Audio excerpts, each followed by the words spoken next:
사진 하나 벌써 보네요. 예. 구텐베르그 성경인데요.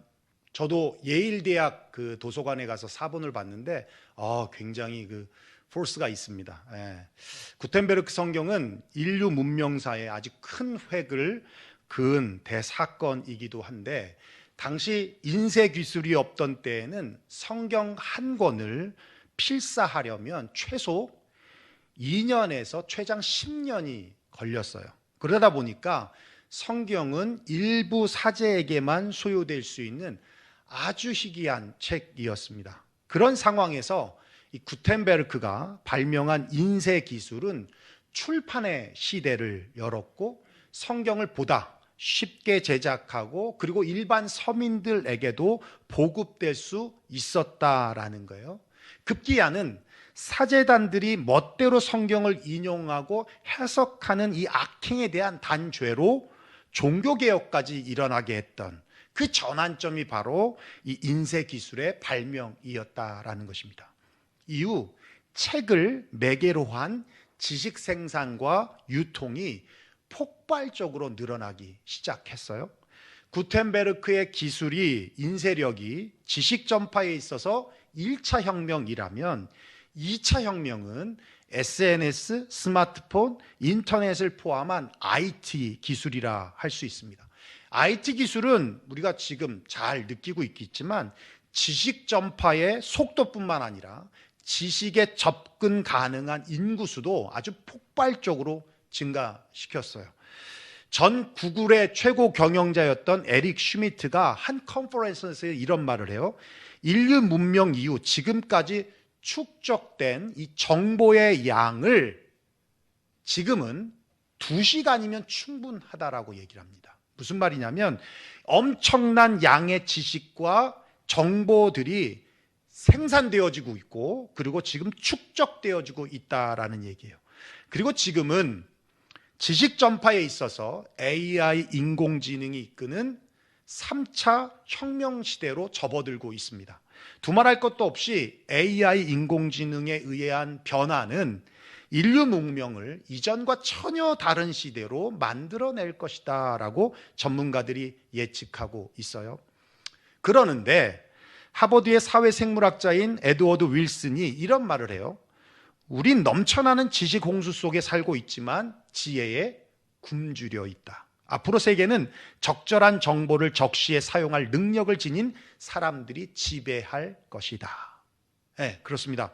우린 지금 정보와 지식의 홍수 속에 살아가고 있지만 문제 해결하는 지혜, 올바른 것과 틀린 것을 구별해내는 참된 지혜는 오히려 감소하고 있고, 지식과 정보의 폭발적인 증가에도 불구하고 인류는 별로 행복해지지 못하고 있다는 것이 지식의 함정이라는 거예요. 우리가 지난주 함께 말씀 나눴지만 세상의 지혜는 땅의 것이고 정욕의 것이며 귀신의 것이어서 시기와 다툼에서 나오고, 이런 시기와 다툼이 있는 곳에는 혼란과 악한 일만 존재한다라고 말씀을 드렸어요. 여러분, 혼란은 평화와 평강과 평안이 아닙니다. 불안정이고 불안함이며 무질서입니다. 악한 일이라는 것은 선함의 반대의 개념이 아니라 남는 게 없다는 거예요. 열매가 없다는 거예요. nothing이라는 얘기입니다. 하마스와 이스라엘의 전쟁이 누구에 의해서 일어난지는 몰라도 그 배후에는 분명히 악한 영의 세력이 있을 것이고, 이것은 세상의 지혜인 시기와 다툼의 결과물이라는 것은 분명한 것입니다. 그곳에 어찌 행복이 있고 그곳에 어찌 기쁨이 있겠습니까? 지금은 그 어느 때보다 참된 지혜가 필요하고 하늘의 지혜가 필요하다는 거예요. 성경에서 지혜를 어떻게 정의하냐면, 구약 성경을 보면 지혜가 어떤 것이냐라고 말씀할 때 이렇게 정의를 했어요. 삶을 성공적으로 살게 하는 모든 원리, 인생에서 성공을 가져다 주는 삶의 모든 원리와 질서, 이것을 지혜라고 말했어요. 그런데 왜 지혜가 성공을 가져오는가를 잘 봤더니 하나님의 뜻이 거기 있더라는 거예요. 이것을 알게 되면서 지혜라는 것은 복잡할 것이 없다. 하나님의 말씀대로 살면 하나님이 복을 주신다. 성공을 가져다 온다.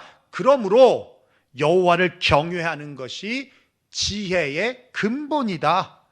이게 구약에서 정의하는 지혜입니다. 그런데 신약으로 넘어오면 그 지혜가 인격화되어져서 지혜는 예수 그리스도라고 말씀하고 있어요.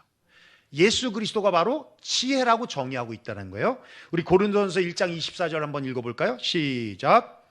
오직 부르심을 받은 자들에게는 유대인이나 헬라인이나 그리스도는 하나님의 능력이요 하나님의 지혜이다. 네, 그리스도가 하나님의 능력이면서 하나님의 지혜라는 얘기입니다. 그 말씀엔 두 가지 의미가 있어요. 첫째는 우리를 구원하시기 위한 하나님의 지혜가 바로 예수님이라는 얘기예요. 그러니까 타락한 인간을 구원하시기 위해서 하나님의 아들이신 예수님이 인간의 모습으로 태어나게 하시고 죄 없이 출생하게 하기 위해서 동정녀 마리아에게 성령으로 잉태케 하신 것, 이게 하나님의 지혜이고 하나님의 묘수라는 것입니다.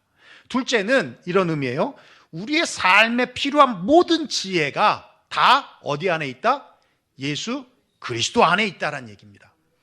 인간을 향한 하나님의 모든 뜻, 모든 사랑, 모든 은혜, 모든 의도, 모든 복이 다 예수 안에 들어있다라는 거예요. 그래서 예수님을 통해서 하나님을 보면, 하나님을 보고 세상을 보고 내 미래를 보고 내 삶에 일어난 사건을 해석하고 이렇게 하면 인생에 풀리지 않을 문제가 하나도 없다라는 거예요.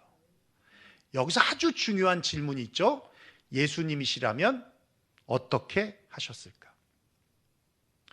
이렇게 하셨을 거야 하면서 자기 생각을 합리화하는 데 이용하는 것이 아니라 예수님이라면 어떻게 하셨을까를 놓고 묵상하고 기도하면 주님이 마음을 주시고 주님이 응답을 주신다는 거예요.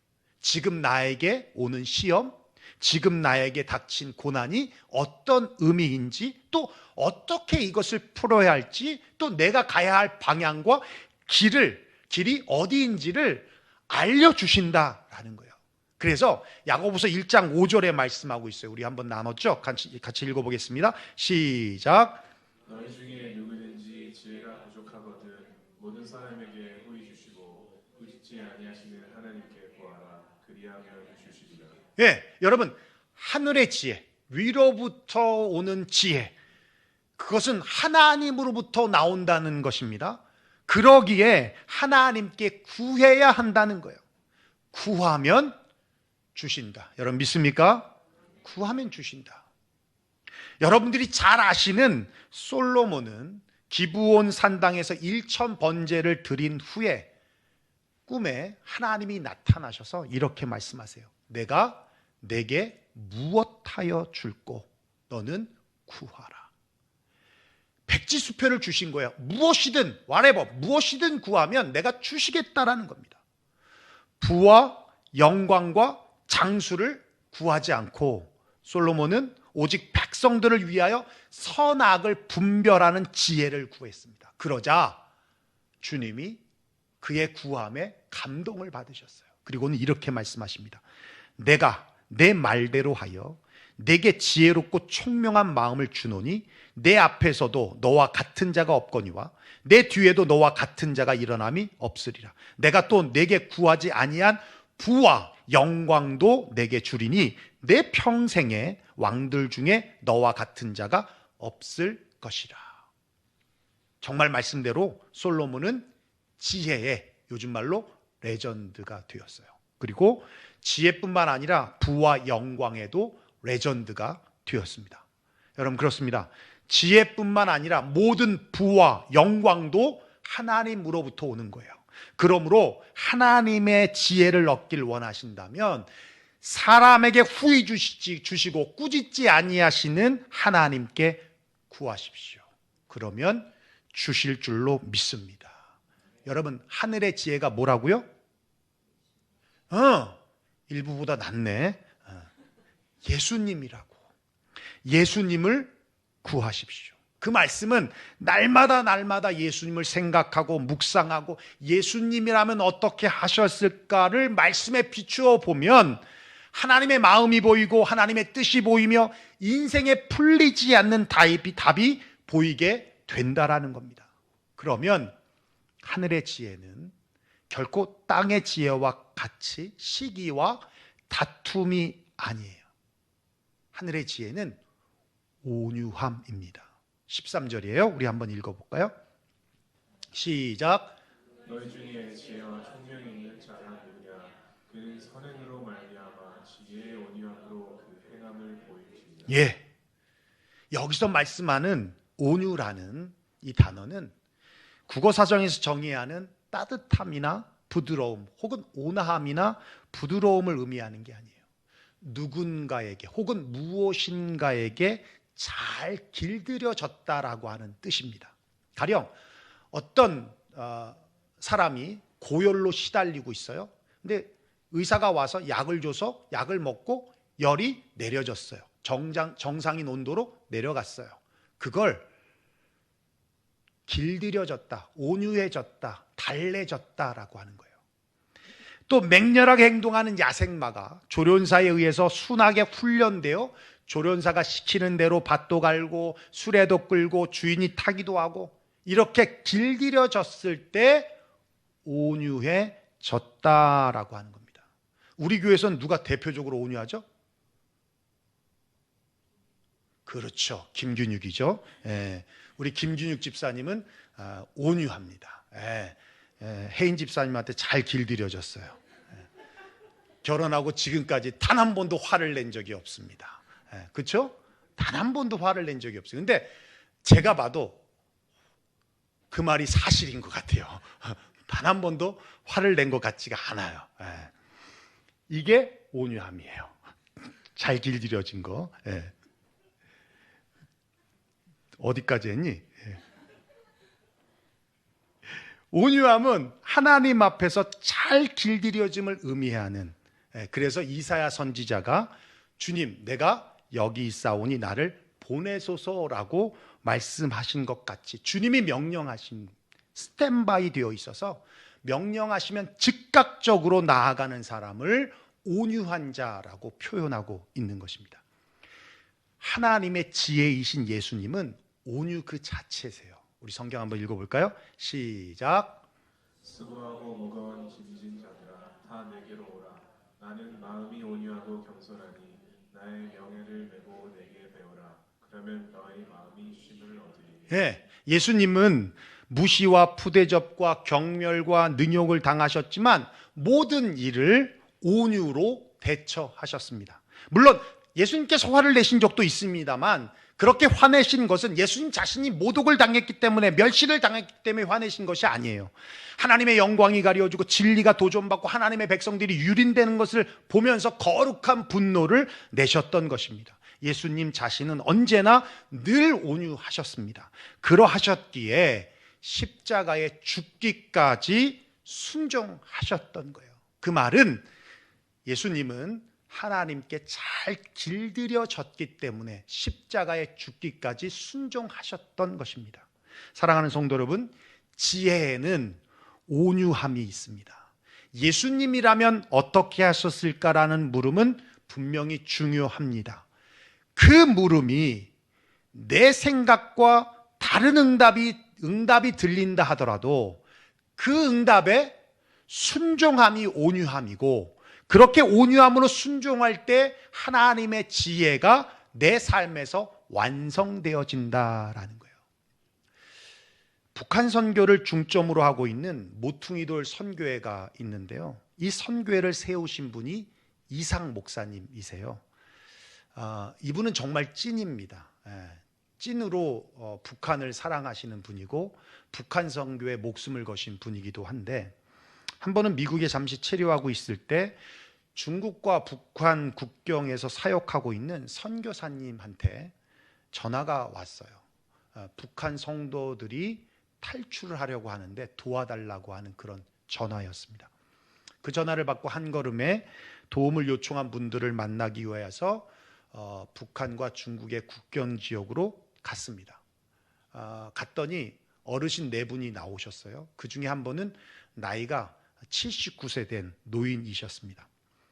이상 목사님이 그분들을 만나서 첫 번째 물었던 게 뭐냐면 왜 나오시려고 합니까? 라고 하는 질문이었어요. 그랬더니 그 중에 한 분이 이렇게 고백해요.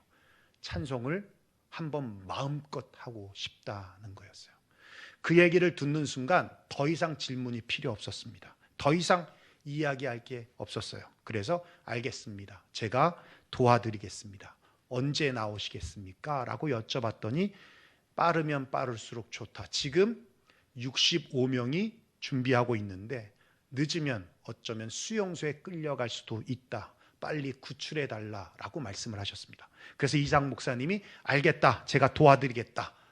말씀을 드렸는데 갑자기 79세 된 어르신이 잠깐만이라고 하시면서 한번 하나님 앞에 기도해 보겠다라고 하시는 거예요. 다시 기도해 보겠다라는 것이었어요. 그래서 기도하신다니까 기도 시간을 드렸어요. 그랬더니 저만큼 떨어지셔서 기도하시고는 한 10분 뒤에 다시 오셔서는 말씀을 하시기를 내가 하나님 앞에 여쭤봤다. 저기 미국에서 온 이상 목사라는 사람이 있는데 그 사람이 우리를 도와주려고 합니다. 하나님, 그 사람을 따라가야 합니까? 말아야 합니까? 라고 여쭤봤다는 거예요. 그랬더니 하나님께서 하시는 말씀이 내가 능력이 없어서 너희를 북한 땅에 남겨뒀는지 아느냐 라는 겁니다. 그러니까 이 노인이 그 음성을 듣고는 그러면 우리가 매를 맞는 것도 하나님 뜻입니까? 했더니 주님이 물론이지. 그러면 우리가 굶는 것도 하나님의 뜻입니까? 그랬더니 주님이 물론이지. 우리가 잡혀서 수용소에 끌려갈 수도 있는데 그것도 하나님 뜻입니까? 그랬더니 몰라서 묻느냐라고 말씀하시더라는 거예요. 그리고는 그 말씀에 네, 순종하겠습니다 라고 하고는 다시 돌아와서는 다시 북한으로 넘어가겠다. 그리고는 이상 목사님하고 이제 헤어지게 되는 거예요. 그 말씀에 이상 목사님이 그 할아버지 앞에 무릎을 꿇고 발을 잡는데 신발에 구멍이 뚫려서 엄지발가락이 나와 있는 것을 보고는 엄지발가락에 입술에 키스를 하고 울었습니다. 그러자 그 할아버지도 고개 숙인 이상 목사님 위에 눈물을 흘리면서 우시더라는 거예요. 그곳에 있는 모든 분들이 다 울었습니다. 그리고는 다시 일어나서 인사하려고 이제 헤어져야 하니까 안녕히 가세요라고 했더니 할아버지가 무슨 인사가 그러냐고 천국에서 만나자 그러라고. 그래서 네, 천국에서 뵙겠습니다라고 인사하고 헤어졌어요. 북한으로 돌아가면 죽을 목숨이라는 것을 알고 계셨기에 안녕히 가세요가 아니라 천국에서 만납시다라고 하는 마지막 인사를 건넨 것이었습니다. 죽을 목숨임에도 불구하고 하나님의 응답에 순종한 할아버지, 그 할아버지가 바로 온유한 자이며 온유함이라는 거예요. 하늘의 지혜는 예수님이라면 어떻게 하셨을까라고 하는 질문에서 시작되지만 그 물음에 우리의 상황과 처지와 형편과 환경과 감정은 철저히 배제되어지고 온유함으로 반응해야 하늘의 지혜가 우리의 삶에서 완성되어지는 것입니다. 그렇게 완성된 하늘의 지혜는 우리의 삶에 열매를 맺게 되는데 17절, 18절에 우리 한번 함께 읽어볼까요? 시작. 오직 위로부터 난 지혜는 첫째 성결하고 다음에 화평하고 관용하고 양순하며 긍휼과 선한 열매가 가득하고 평균과 거짓이 없나니 화평하게 하는 자들은 화평으로 심어 위에 열매를 거두느니라. 예, 세상의 지혜는 시기와 다툼에서 혼란과 모든 악한 일들 뿐이지만 하늘의 지혜는 열매를 맺기를 성결과 화평과 관용과 양순과 긍휼과 같은 선한 열매가 가득하고 그리고 의의 열매라고 말씀하고 있어요. 선한 열매는 하나님께서 기뻐하시는 열매입니다. 그리고 의의 열매는 하나님께서 영광을 받으시는 열매인 것입니다. 선한 열매는 공동체를 세우는 열매입니다. 그리고 의의 열매는 하나님의 나라를 세우는 열매입니다. 사랑하는 성도 여러분, 하늘의 지혜는 예수님입니다. 하늘로부터 오는 지혜를 얻기를 원하십니까? 그러면 여러분 구하십시오. 예수님을 구하십시오. 예수님을 묵상하고 생각하고 예수님이라면 어떻게 하셨을까에 대한 질문을 던지십시오. 그리고 그 물음에 어떠한 응답이라도 온유함으로 순종하십시오. 그러면 우리의 삶과 우리의 공동체 속에서 하나님께서 기뻐하시는 선한 열매들이 가득할 것이고, 우리의 삶과 우리의 공동체를 통하여 하나님이 영광을 받으시고 하나님의 나라가 온전하게 세워지는 의의 열매들이 주렁주렁 맺히게 될 줄로 믿습니다. 이번 한 주간도 하늘의 지혜를 구하심으로 살아가는 에브리데이 크리스찬들이 되시기를 주의 이름으로 축원합니다. 기도하겠습니다.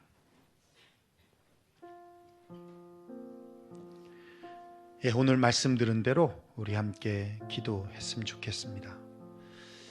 지금 때는 그 어느 때보다 세상의 지혜가 아닌 하늘의 지혜가 필요할 때입니다. 우리 그리스도인들은 세상의 지혜로 살아가는 사람들이 아니라 하늘의 지혜로 살아가는 사람들입니다. 하늘의 지혜는 다른 것에 있지 않습니다. 바로 예수님에게 있습니다. 예수님을 묵상하면 거기에 하나님의 뜻이 있고 하나님이 나를 향한 계획이 있고 지금 삶에 일어나는 모든 문제들에 대한 정답이 그 안에 있습니다. 예수님이라면 어떻게 하셨을까?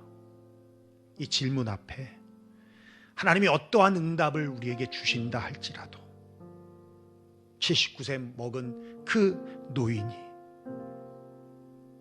죽음의 자리, 핍박의 자리라 할지라도 주님이 가라 하시면 가겠다라고 했던 것과 같이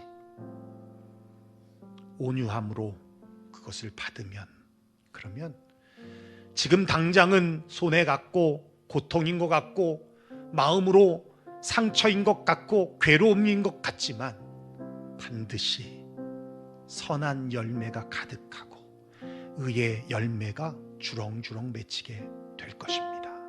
우리는 그렇게 사는 존재들입니다. 그 선한 열매가 하나님을 기쁘시게 할 것이고 그 의로운 열매들이 하나님의 나라를 확장시키는 데에 아름다운 도구로 쓰여질 것입니다.